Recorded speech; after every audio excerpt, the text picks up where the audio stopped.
All right, we are going to go ahead and get started now. I'd like to welcome everybody to the Master of Science in Applied Psychology Meet the Faculty webinar presented by the USC Dornsife College of Letters, Arts, and Sciences. My name is Darren Orcutt. I'm going to go ahead and be your host here today. So first of all, I'd like to thank you for taking time out of your busy schedules to go ahead and join us. Before we do begin, however, I would like to review what you can expect during our presentation.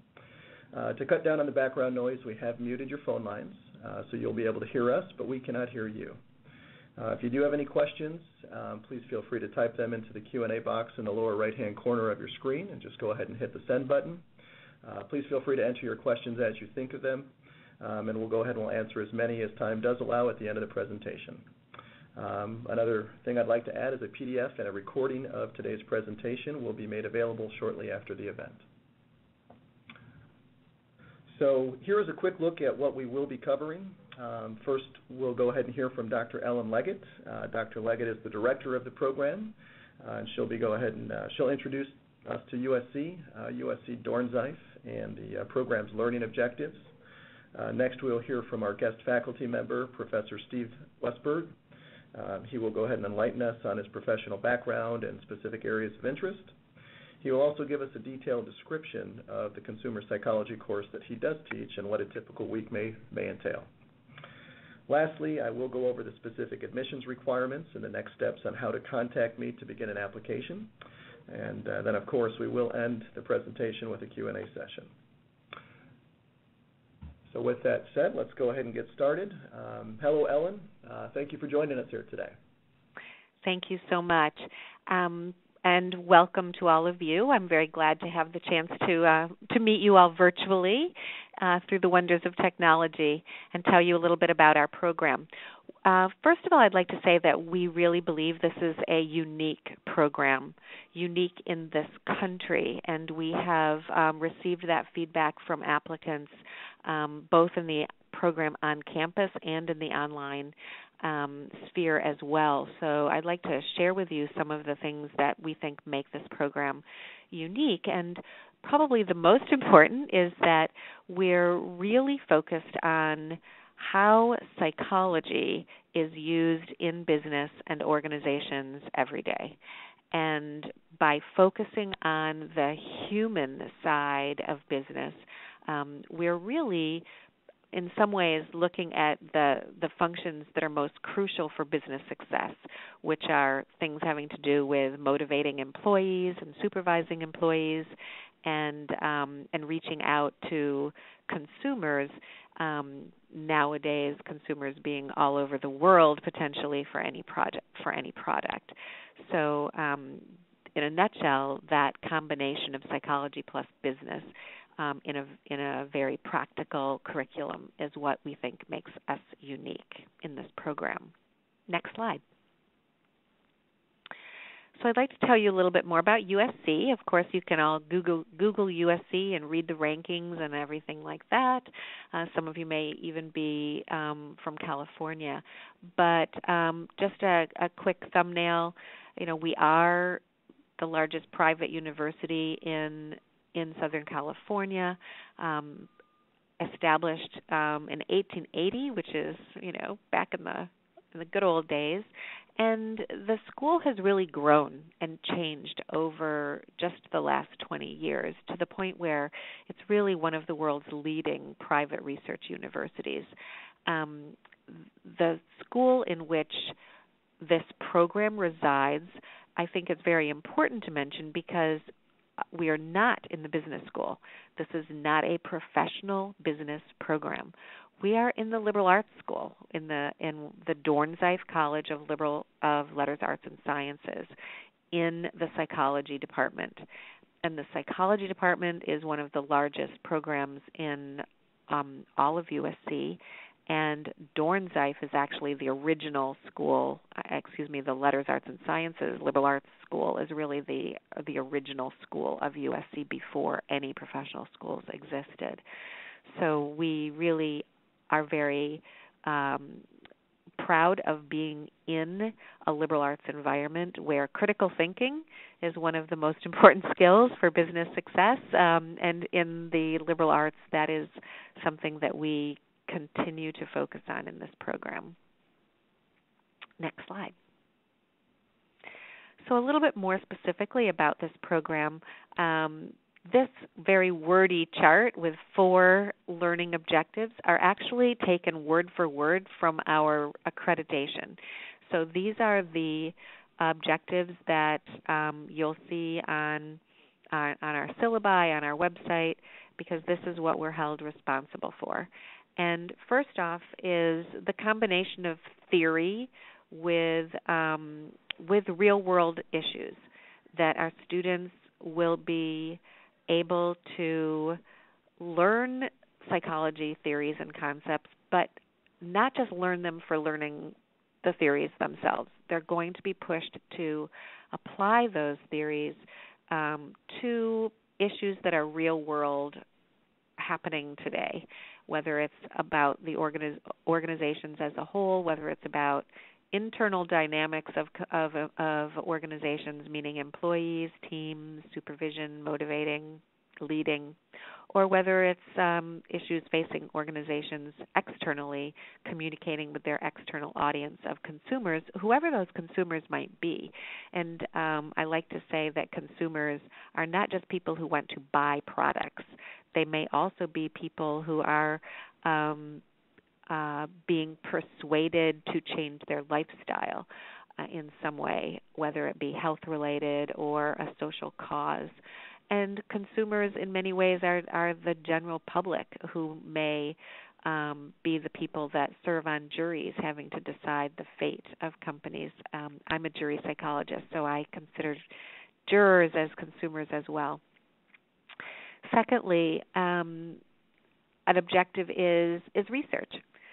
This is a program in psychology. Psychology is very much an empirical science, and in this program we teach research. But we also teach research that is applied, and that will be very different. If any of you have taken undergraduate psychology, you've learned about how to do experimental design.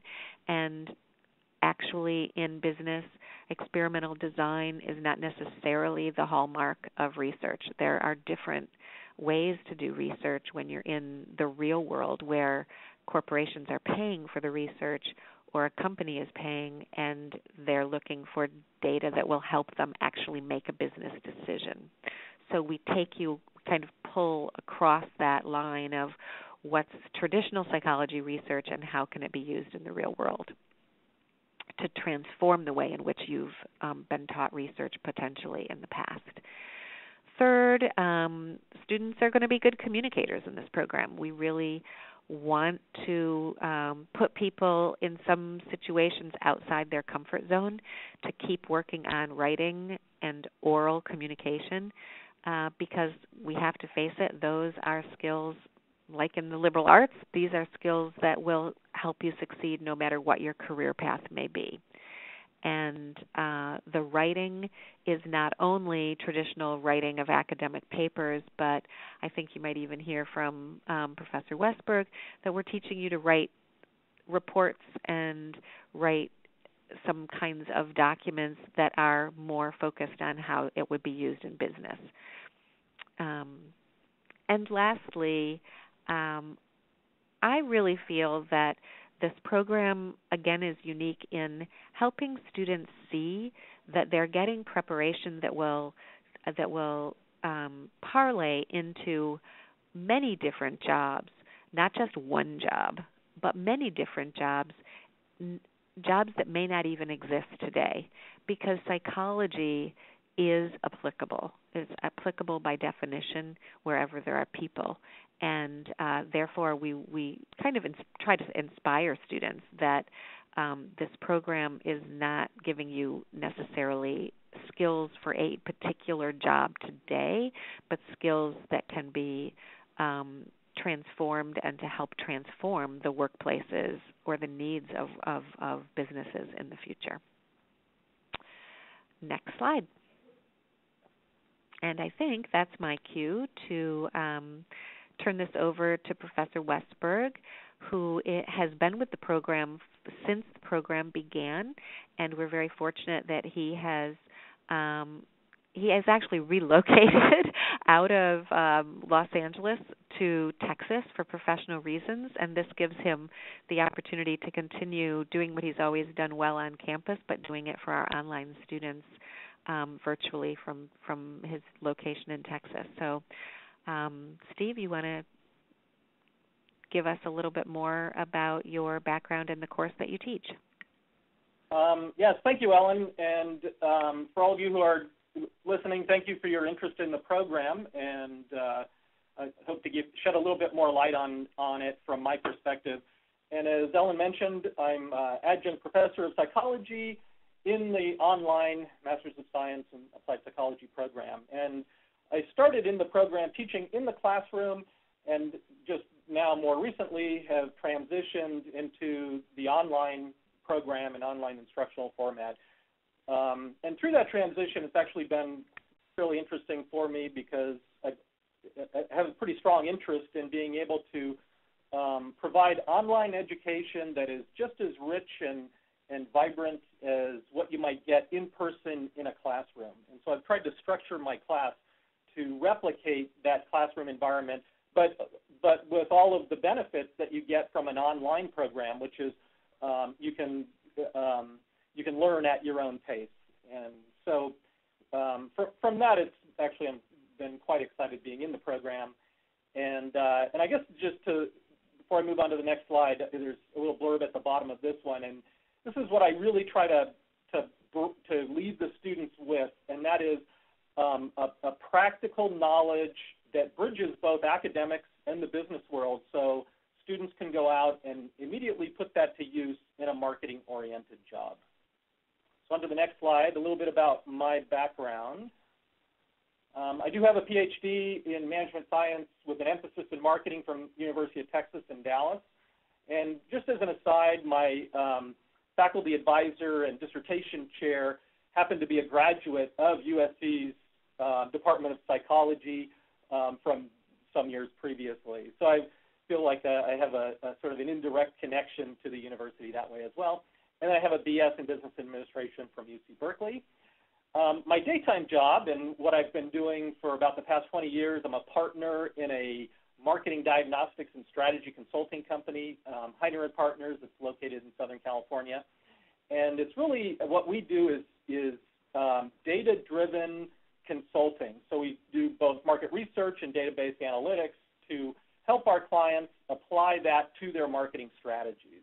And I do try to bring that 20 years of experience into my classroom. Most of my clients are big Fortune 500 companies, but I've also done work for mid-sized and small companies as well. And adjunct professor is you're kind of getting the idea of I've got a full-time job outside the university, but I also have been teaching part-time for 4 years in the USC Department of Psychology, but before that I've got about another 14 years of teaching at a number of different programs, primarily in business schools, but both undergraduates and master's level and MBA students at the schools that you see here. And then before that, had some experience as a manufacturing supervisor at Texas Instruments, and my claim to fame there was I was the area coordinator for the Malcolm Baldrige National Quality Award, and the Texas Instruments actually happened to win it in my tenure there. So that was quite an accomplishment. I mention it just because it also, I've got an operations kind of orientation as well. And so some of my consulting, people think about marketing as really, selling products and services, but many companies now rely on their operations to provide services to customers. Think about your cell phone provider is one great example. So I try to bring that into our perspective of how we look at consumers.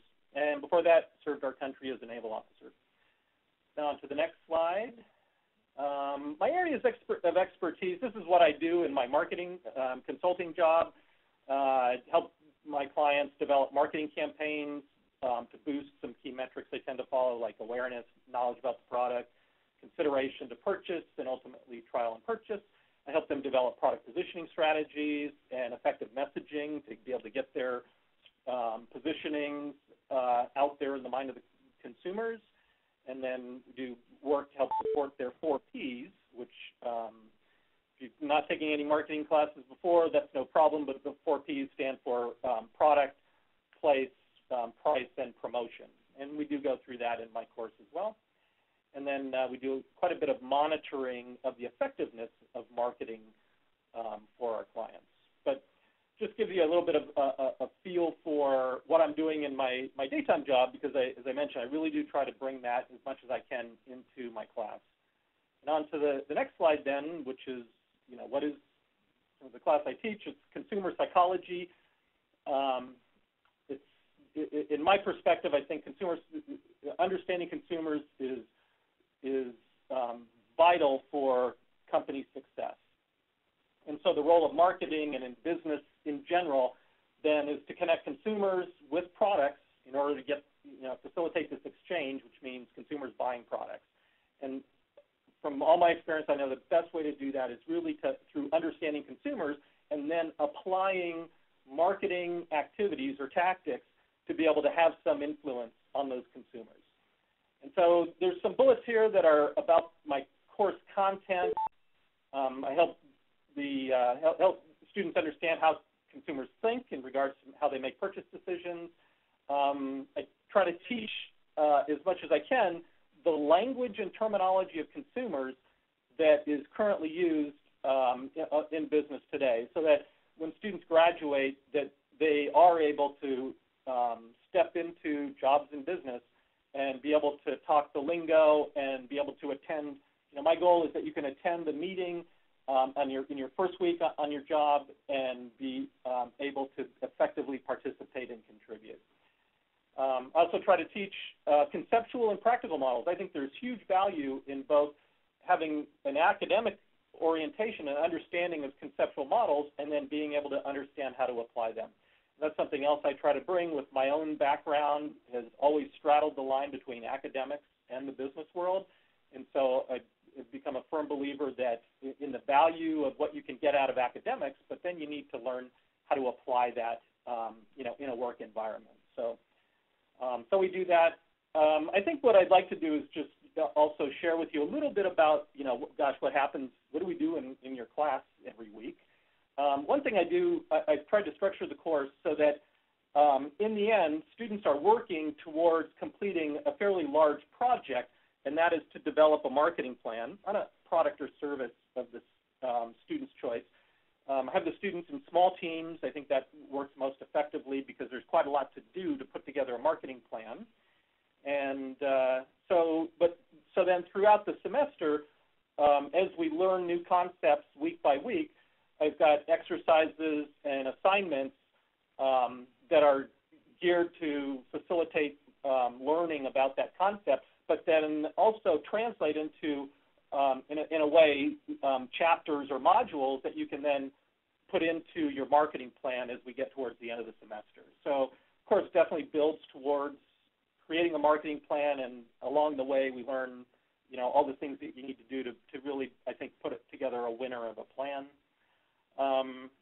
Let's see. So what's a typical week?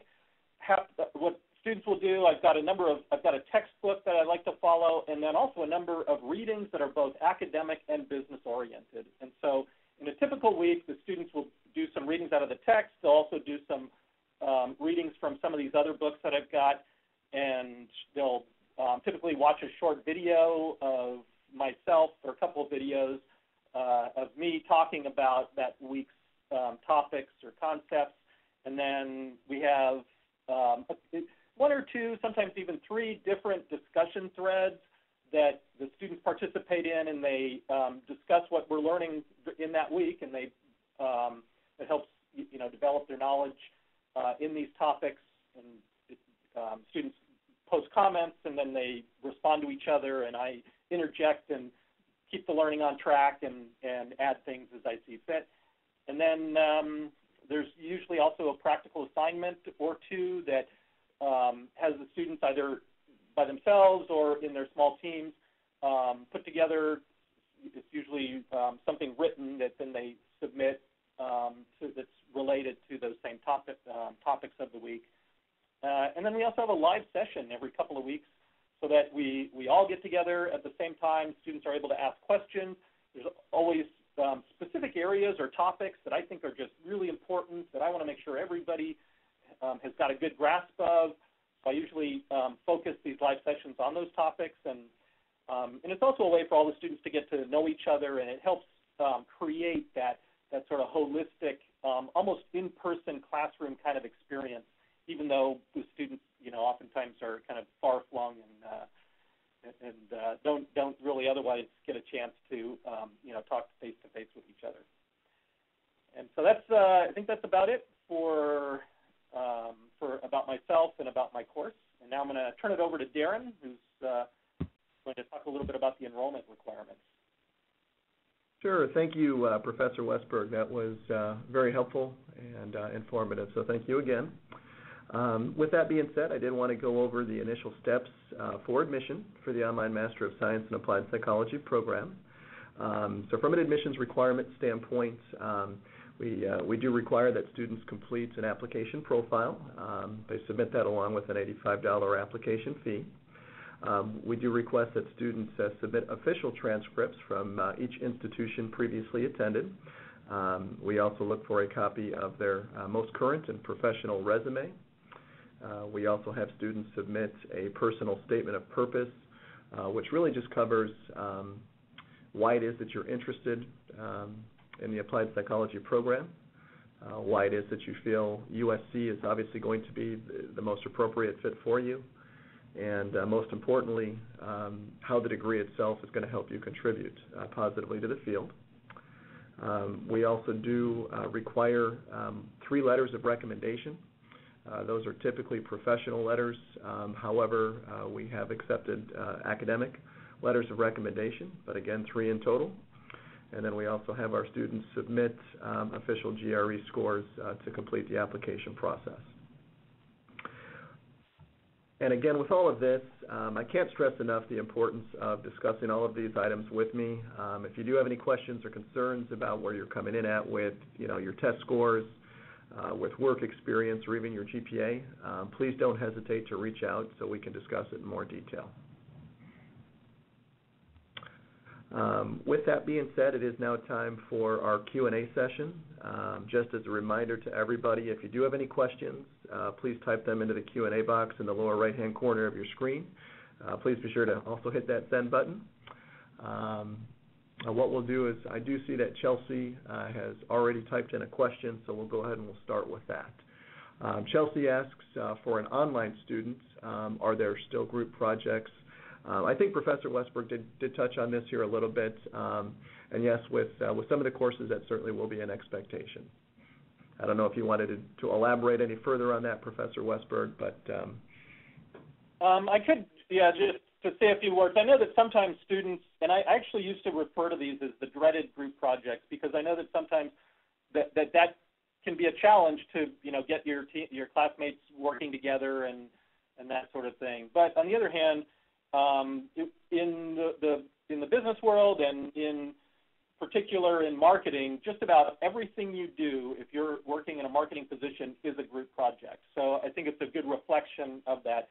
And then I've been supervising group projects for a long, long time, and I feel like I'm able to minimize any of the negatives and really foster the positives. And so that's, I think, in part of how I describe my course, in that we build upon this marketing plan throughout the course that really, I've learned, has really facilitated the students being able to learn to work together and to get those projects done without it being, too onerous, or without it, one student having to do more than their share of the work.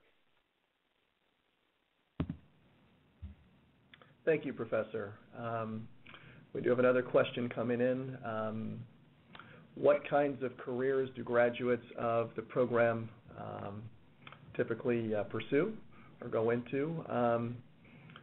Dr. Leggett, that Sure. might be a good question for you to address. Sure, definitely. First, I'd like to say that we can't speak to careers from graduates of the online program because I think it's fair to say that this online program is still in its inaugural phase, and our first graduates of the program will be graduating this spring. So we will be happy to talk about what the graduates from the program on campus have done, and they are in probably every kind of industry that you can imagine, but they tend to be clustered in areas related to marketing research, public relations, and recruitment, internship management. We have at least 2 people who are coordinating internship programs for corporations, and working inside organizations in some kind of HR capacity or organizational effectiveness on the team. Executive search and headhunting is a very big area for students who are in the organizational area of this program as well. Now, that would be kind of a blanket statement, and what we have to keep in mind is that everyone in this program, online students and students here on campus in sunny California, brings to the program particular and unique skills. No 2 students in this program are the same. So people's interests take them in unique ways. And one of the things we like about the program is that the internship experience plus the treatise gives you a way to personalize the program and get inside the kind of industry that you want to be in. For example, if you're interested in sports marketing or entertainment marketing or healthcare, all of these are possibilities that you can get some experience in, not because there's a class in that, but because your interest is there and you seek out opportunities in those areas.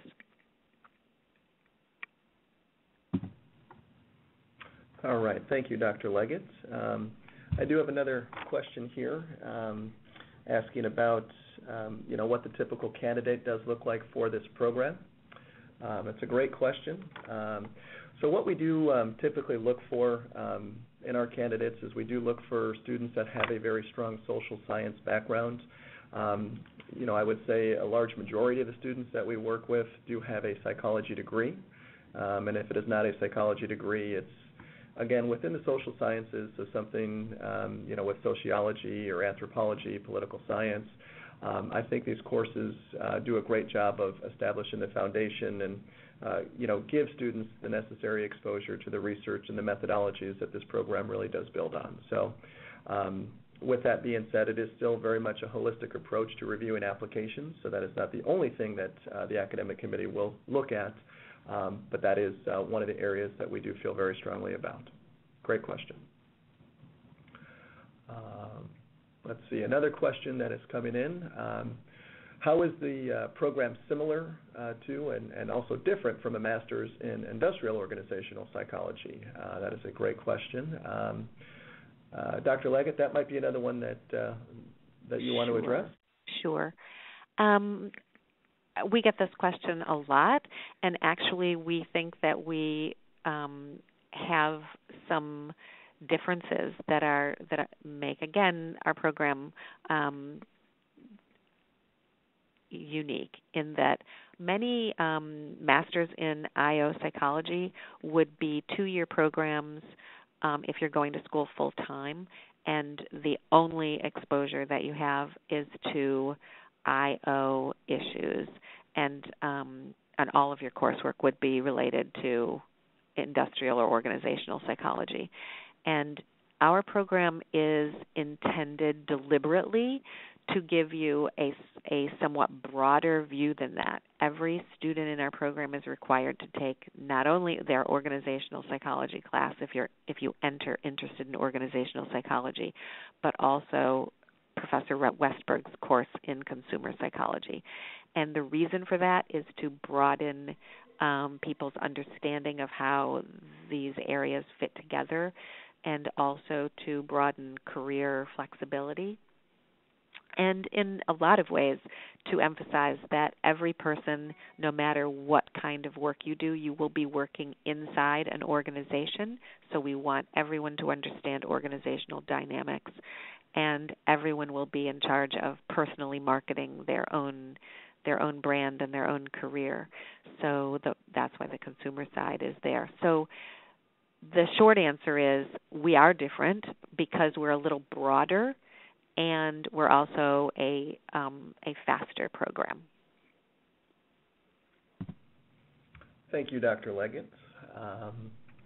Another question did come in asking, is there a difference in the distinction between online and on-ground degrees when it comes to the diplomas or any different USC alumni benefits? Great question. So what I generally tell my student population is the expectation as well as the requirements for the two programs are really going to be identical. From the admissions requirements, what we look for in our candidates, to really just the overall expectation of the program itself, as far as the curriculum, the syllabi, the assignments and projects that you will have exposure to. Once again, the expectation should really be the same across the board. Obviously, upon completion of the program, there really is no distinction between an online environment versus our ground campus. Successful completion means that you will have earned your Master's of Science in Applied Psychology program from USC. And then I guess the second part of that question, really just addressing some of the alumni benefits, once again, whether you are in our online environments or whether you are attending the brick and mortar, you are part of the Trojan Nation and part of that family, and therefore the benefits will remain the same. Great question. I have another question coming in. Are there any courses that need to be taken in a particular order or at the same time? And if I am taking one course a semester, is that okay? So great question. Typically, the way that the curriculum works is our traditional students will go through this program and complete two classes every 15-week semester. When you look at the overall curriculum and the structure of the program, there really are three tiers that are built into this program. The initial tier is what I refer to as the foundation and are really just the required courses. It's really initially the first 20 units of the program, which really does a great job of focusing on human behavior, the research methods in applied psychology, and as well as the principles of both consumer psychology and organizational. From there, as you move into the second tier of the program, you will have some flexibility in choosing from the consumer psychology and organizational psychology tracks. So I think that is where the greatest amount of flexibility would be found. Because when you do move into the third and final tier of the program, that is where you'll approach the internship and the capstone project. So there really is a structure in place for this program. However, you will have some flexibility within that second tier to pick and choose what obviously aligns best with your goals. I think that was a great answer, and there was, just if I recall, there was a second piece to the question, which was, is it okay to take classes out of sequence? Was that part of the question, or was I reading that as another question someone was asking? I will say that the classes are sequenced deliberately, as Darren said, and generally people are taking two. If you were to take one at a time, it would take obviously a lot longer, and we would be having to work with you because not every course is offered every term. They are on a rotation basis. So you can't assume that the whole curriculum is available every single term to choose from. Thank you, Dr. Leggett. So another question that just came in is just kind of asking about the application process and how long it does generally take. It really does vary. I would say on average, our typical application process does take about 3 to 4 weeks. Again, as we did review some of the admissions requirements, a lot of that depends on, where you're at in the process. If you have already completed the GRE, if it's something that you have scheduled and are, scheduled to take here in the immediate future. But typically, getting official transcripts sent to us, getting an updated copy of the resume, working on the statement of purpose, those are items that, are a work in progress, but can typically be completed within that window of time. So great question. So with that being said, that will conclude our Q&A session for the time being. I do want to take this opportunity to thank Dr. Leggett and Professor Westberg for all of their time. This will conclude today's webinar. I will also add, for those of you that did have questions that weren't addressed, please feel free to follow up with me. My contact information can be seen on the screen. I will be more than happy to answer any additional questions that we weren't able to get to today. I will also have a PDF and a recording of this event, and we'll be able to send that to you within the next week. So again, for those that weren't able to attend or weren't with us for the entire presentation today, I will be more than happy to follow up with that. But thank you again, everybody, for taking time out of your day to join us. Have yourself a great day. Thanks again.